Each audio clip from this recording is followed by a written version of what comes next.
Reviravolta com Gabigol. Flamengo decide que atacante não viaja para Belo Horizonte para enfrentar o Atlético Mineiro. E vice de futebol Marcos Braz coloca ponto final sobre o assunto. Tite pede que torcida do Flamengo apoie Lohan. Time vence adversidades e fica cada vez mais gigante no período da Copa América. Essas e outras a partir de agora no seu canal Raflamelo. Cola esse dedo no like, ajude muito o nosso canal. Continue compartilhando os nossos conteúdos. Se você ainda não é inscrito, aqui embaixo, dá aquela moral pro Rafla. Tem um botão inscreva-se, ativa o sininho para receber todos os nossos vídeos. Vem comigo, bate no peito, porque tem muita informação do Mengão, mais líder do que nunca. Sabe por que eu acredito no título do Campeonato Brasileiro? Eu acredito que o Mengão vai ser campeão porque o Flamengo está sendo gigante nesse período da Copa América. E eu imaginava, antes de tudo isso começar, após aquele jogo contra o Vasco, que o Flamengo venceu não, goleou por 6-1, o Flamengo perdeu Arrascaeta, De La Cruz, Pulgar, Varela e o Matias Vinha. E nesse período foram só jogos importantes, jogos difíceis. E eu imaginava que o Flamengo fosse ganhar 2 jogos, 3 jogos no máximo, mas que iam ter muitas derrotas e empates. Só que o torcedor precisa entender que o Flamengo está saindo gigante desse período da Copa América. Eu sei que você quer que o Flamengo dê show, né, dê espetáculo, dê uma goleada, mas é preciso entender que o Flamengo está no limite físico, no limite técnico, no limite tático e no limite de elenco. Ainda assim, vai vencendo e se mantendo no topo da tabela. Ninguém consegue ultrapassar o Flamengo, mesmo com esse período. Além dos convocados, ainda tem Cebolinha machucado, Igor Jesus machucado, né? Tem a questão aí do cara que toma 3 cartões e aí vai cumprir suspensão automática, como já aconteceu aí com o Fabrício Bruno. A gente já perdeu o Davi Luiz por lesão, ele retornou, o Alan estava lesionado, retornou. Enfim, o Flamengo tem sido o que precisa ser nesse período data FIFA da Copa América. Eficiente, cascudo e lutador. 3 grandes características do time que venceu mais uma ontem e continua mais líder do que nunca. Olha aqui, eu tenho que parabenizar todo o time, o comando técnico, o Tite e todo o departamento de futebol, porque eles estão fazendo um milagre. Dá para ver que o Flamengo cai, né? E isso aí você sente assistindo o jogo. O ritmo cai dos jogadores do Flamengo, porque eles já estão no limite do desgaste. E aí, eu tenho que parabenizar aqui, tirar o chapéu para 2 atletas. É claro que eu estou parabenizando todo o grupo, mas 2 atletas estão se destacando mais. Gerson, que assumiu o protagonismo sem os jogadores convocados, sem o Arrasca, sem o De La Cruz. O Gerson é o dono do time. Ele comanda, ele toma conta do meio-campo, ele vai atrás, dá o combate, ele vai na frente, cria jogada, ele participa de gol. Ontem deu um passe açucarado para o Pedro, aquele tapa nojento na bola, e o Pedro abriu o placar. Então o Gerson, ele vem exercendo uma função que é muito importante, a função de capitão do time. E ele está fazendo valer isso, não só dentro de campo, mas também no vestiário, antes da bola rolar, no intervalo, aquele sacode. Então o Gerson já entendeu esse espírito e o protagonismo que ele está tendo na ausência dos craques que estão disputando aí a Copa América. E o outro jogador que eu tenho que tirar o chapéu é o Pedro. Amigo, não tem jeito. O Pedro vai marcar, você sabe que ele vai marcar a qualquer momento, é um atacante completo. E lá no final do Campeonato Brasileiro, na 38ª rodada, nós teremos a noção do tamanho do que eles estão fazendo agora. Gerson e Pedro, podem anotar, farão história com a camisa do Flamengo. Aliás, você já agradeceu o Dorival Júnior? Dorival, vou mandar fazer uma estátua para você aqui. Obrigado, Dorival, por não levar nenhum jogador do Flamengo. Porque se o Dorival convoca atletas do Flamengo, eu duvido que ele ia deixar de fora o Pedro e o Fabrício Bruno.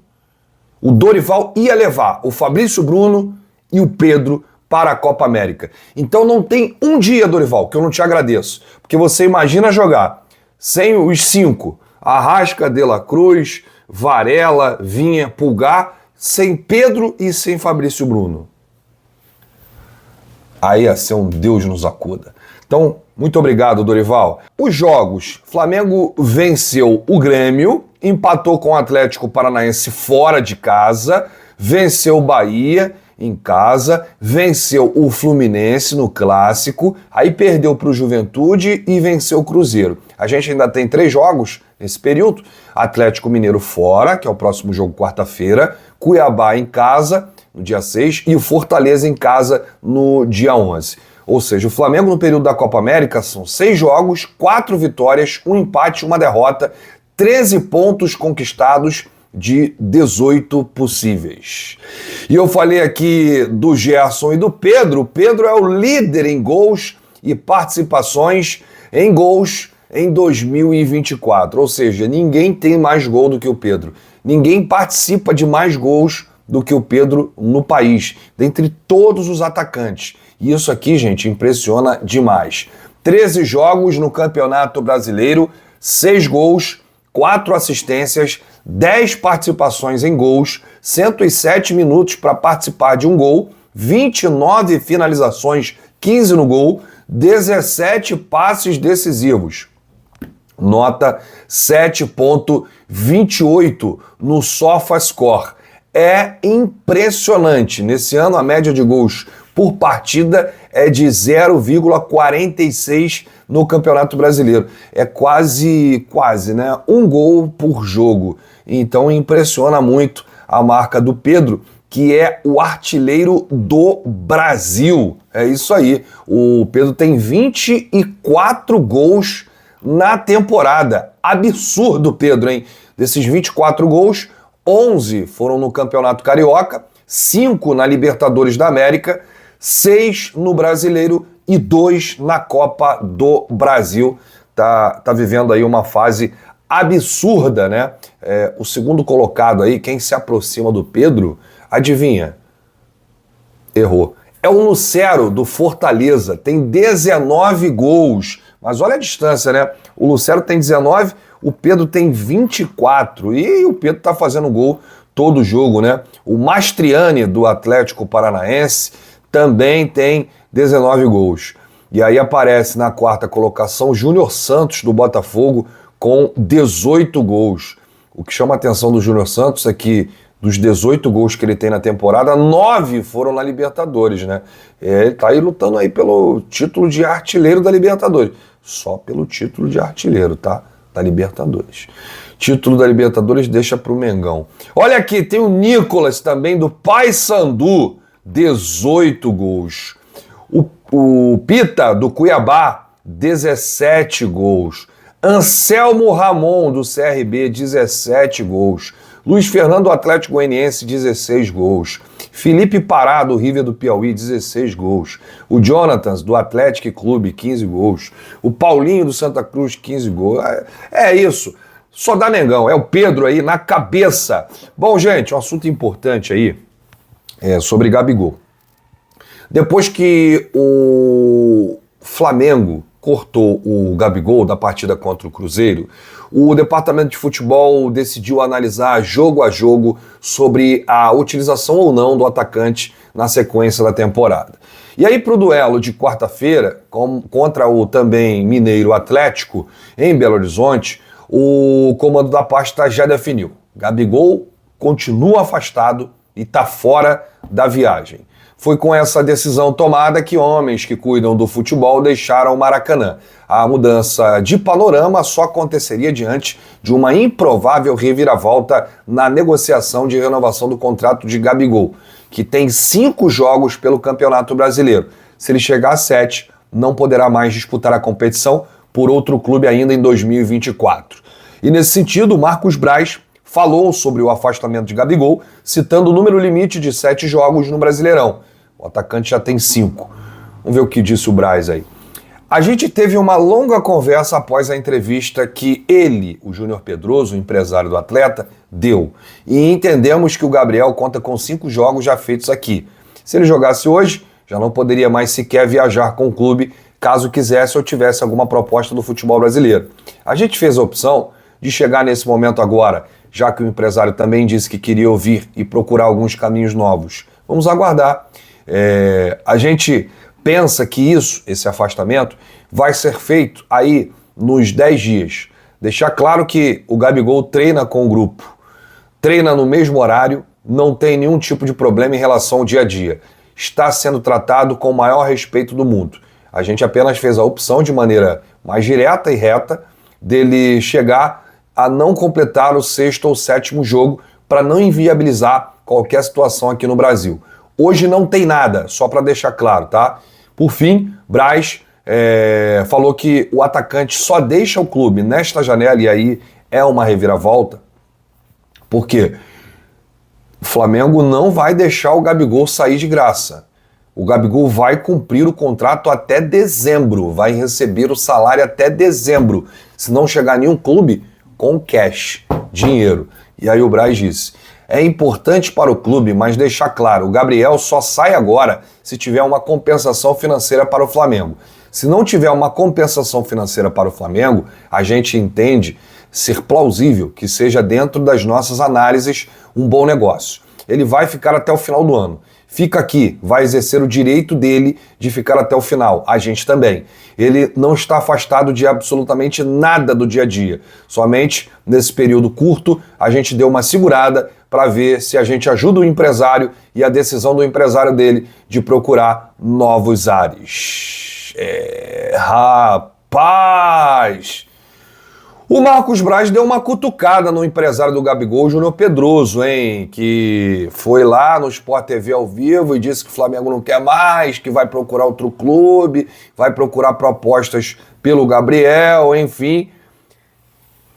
A briga tá boa, hein? Mas o Flamengo defende os seus interesses, o empresário do atleta defende os interesses do atleta, e enquanto isso, Gabriel Barbosa está afastado de mais um jogo do Campeonato Brasileiro. Eu falei aqui, antes do Gabriel ser afastado do jogo contra o Cruzeiro no Maracanã, eu tinha dito que poderia ser a despedida do Gabriel contra o Cruzeiro. E o Flamengo, confirmando a nossa informação, resolveu afastar e tirá-lo desse jogo para que ele não complete 6 jogos. O jogo limite é 7, tá? No Campeonato Brasileiro. Quem fizer 7 jogos não pode se transferir para outra equipe. E aí, mais uma vez, a gente estava certo na informação. O Flamengo está preservando o Gabriel para caso chegue uma proposta de um clube brasileiro, ele se transfira e possa disputar aí o campeonato nacional. Com 5 jogos dá para entrar tranquilo, com 6 jogos também, não pode fazer 7. Então o Flamengo retirou aí o Gabigol. Questionado sobre o afastamento de Gabriel da relação das partidas, Tite passou a palavra para o auxiliar César Sampaio. O Tite não quis falar sobre o Gabigol. E aí o César disse: está em uma alçada superior na diretoria. O empresário do atleta manifestou publicamente que existe possibilidade de transferência. Trabalhamos com atletas que estão à disposição. O Bruno Spindel pode te passar mais detalhes. A gente trabalha com quem está disponível, disse aí o César Sampaio. Acabou jogando no ventilador. César Sampaio deixou claro que não vai utilizar o Gabigol, porque é um atleta que está pensando aí no futuro, né? Nos caminhos, nos próximos clubes. Não está ligado aí no Flamengo, eles só vão utilizar atletas que estão disponíveis. Mudança tática ao longo do jogo, o Tite disse: a flutuação deu mais um jogador no meio, com o Gerson, e teria um jogador de infiltração como o Luiz. Aliás, o que corre o Luiz Araújo o jogo todo. O final do jogo estava o Luiz Araújo correndo igual um menino. Parece que o jogo estava começando. Aí começar a trabalhar no setor, ganhar um jogador a mais com posse de bola. Por vezes, o jogo mostra as necessidades. Mesmo entrando um jogador defensivo, aqui foi na hora da alteração que o Tite tirou o Orhan e colocou o Léo Ortiz como volante. A equipe ganha mais. Porque tu fecha o eixo central por onde o Matheus flutuava, não tinha 9. Aí fecha o eixo central com o Léo para fazer um doblé 5 com o Alan, que libera o Gerson para flutuar. Luiz chega na frente, liberando ações de velocidade. BH voltou, dando cãibra, indo até o limite. Sobre o jogo contra o Atlético Mineiro, olha, gente, vocês que vão para a coletiva do Tite, agora eu não tenho ido por conta da minha live pós-jogo, que está um pouco extensa, não pergunte sobre o próximo adversário. O Tite está aí, vai completar um ano de Flamengo, e vocês continuam perguntando sobre o próximo adversário, não adianta, vocês vão queimar a pergunta. O Tite não vai falar sobre o próximo adversário, ele está ali em êxtase ainda, com a vitória do dia ali do Maracanã, no caso, ontem, sobre o Cruzeiro. Ele não quer saber do próximo adversário, ele quer ir para casa comemorar com a família, né? E aí o Tite respondeu assim: você estava fazendo a pergunta e eu sorrindo, tipo, me poupa dessa, vai. Quero chegar em casa, agradecer o acolhimento, começar a pensar estrategicamente os jogos, vou curtir um pouquinho essa vitória importante, merecida, num grande segundo tempo. Começamos bem, uns 25 minutos, aí senti o gol, falei no intervalo, calma, maturidade, no sentido de consciência dos nossos conceitos e ideias. Aí, Tite não falou do Atlético Mineiro, queimaram a pergunta. Bom, após o jogo, o Tite comemorou bastante aí com os seus auxiliares e com o torcedor. Gente, é o Flamengo versão 2024. Não dá para fazer nada diferente disso, tá? Com muitos desfalques, jogadores já com desgaste físico no limite, calendário absurdo, arbitragem atrapalhando, é o Flamengo incompleto, o desgaste técnico também, o Flamengo está aí no limite da técnica, do físico, de tudo, né? Um Flamengo mais alma e coração do que um Flamengo de atuação, né? Aquele Flamengo de goleadas. É limite de tudo, limite físico, limite técnico, limite tático. Vamos jogo a jogo, encarando como uma final e vencendo os objetivos, vencendo as adversidades, conquistando 3 pontos, que aí no final vamos ver quem vai rir, quem vai chorar. Bom, eu volto a qualquer momento com novidades no nosso Mengão. Se você chegou até aqui, é muito importante o seu like, ajuda demais os nossos vídeos, ajuda demais o nosso canal. Grande abraço para você, saudações rubro-negras. Bate no peito e diz, isso aqui é Flamengo? Valeu!